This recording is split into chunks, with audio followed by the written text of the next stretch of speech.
Hey guys, Movie Junkie for Life here, and this is going to be my review of Blade Runner 2049. And this one takes place about 30 years since the last film, and here we're following Kay, played by Ryan Gosling.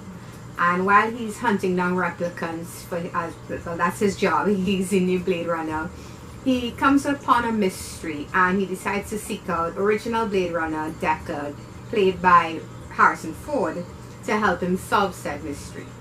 So let's get into it.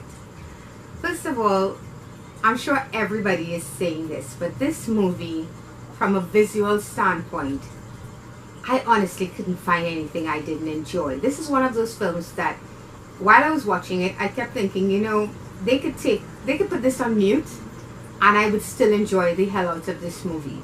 There's just so much to see. I believe his name is Roger Deakins, the cinematographer. This movie is it's thematically consistent, first of all, because it feels like you could just watch Blade Runner and then start watching this movie and still feel like it's the same universe. It's really well done in that sense. Director Denis Villeneuve, I hope I'm pronouncing that correctly, he blew me away with Arrival. I adore Sicario. Enemy, I'm still messed up about Enemy.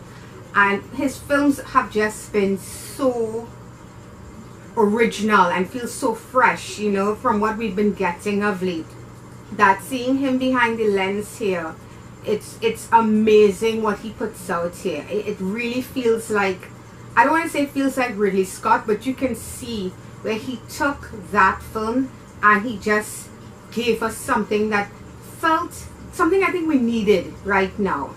He gave us a film that didn't have, even though it is a sequel, it doesn't feel like they're trying to build a franchise out of this thing. The story stands on its own.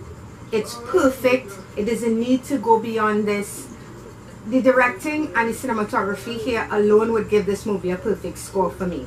But then we get into the acting. And Ryan Gosling, I don't think there's any role this man can't play. I really don't.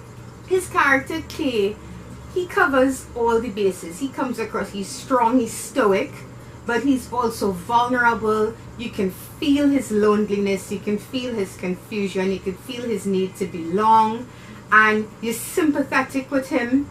Even when he's doing things that maybe you wish he wasn't doing, you're right there with him.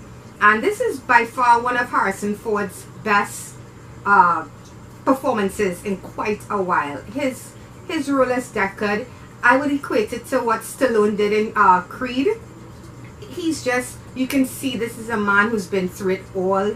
He's seen some things, he's done some things, and everything is in his eyes, everything is in his face. Ford really nailed it here, and it was so glad to see him back in form. I was glad I actually rewatched Blade Runner before seeing this, and to see where Deckard had come. He nails it. He really does. His best performance in quite some time. Another standout for me, I think her name is Sylvia Hawkes as Love. She's terrifying in this movie. And yet, again, she's a character that I felt like there was more to her than just who she was in this film.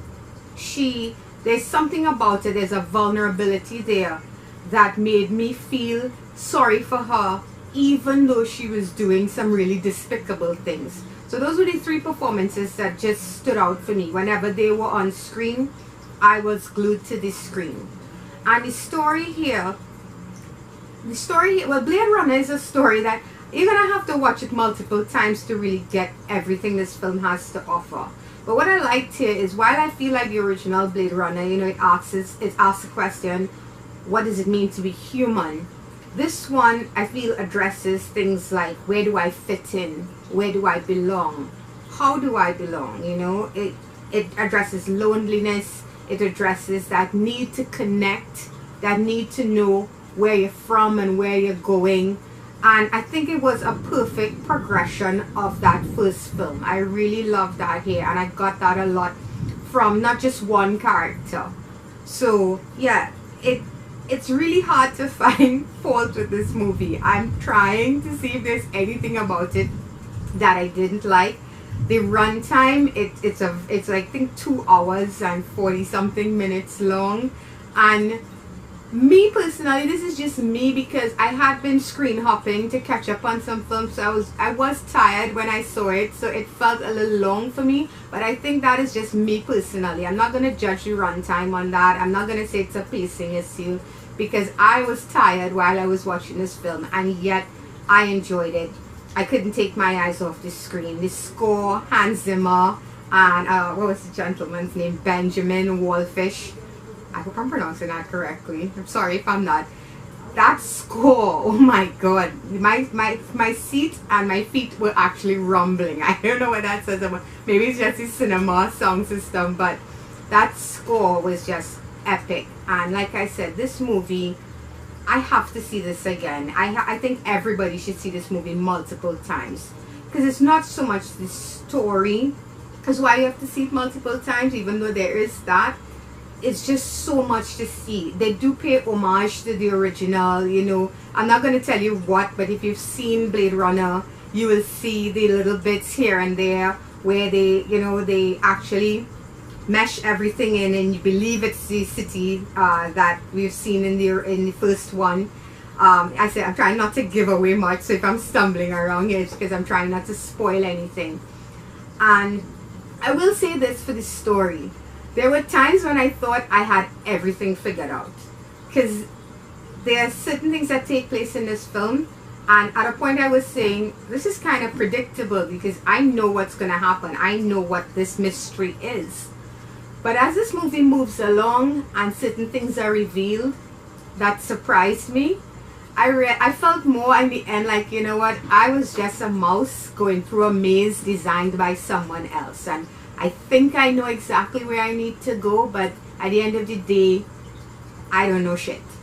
And the person who created the maze know exactly where they want me to go. And I give them props for that. You think you know everything, you think you have it figured out, and then they throw in something there that catches you completely off guard. So I'm going to give Blade Runner 2049 a 9 out of 10. I think this is a stunning film to behold. I definitely recommend checking it out at IMAX and really taking in the way this movie is designed to be seen. But even if you don't, go see this film. It's one of the best films. It's good, definitely on my top 10 of this year. Well acted, perfectly directed, cinematography is just breathtaking.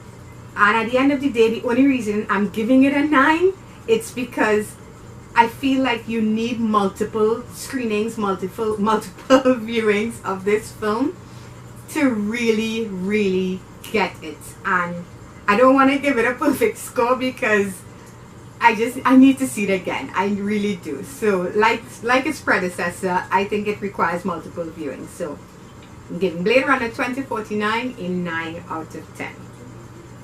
And that's going to be it for me, guys. So until next time, bye bye.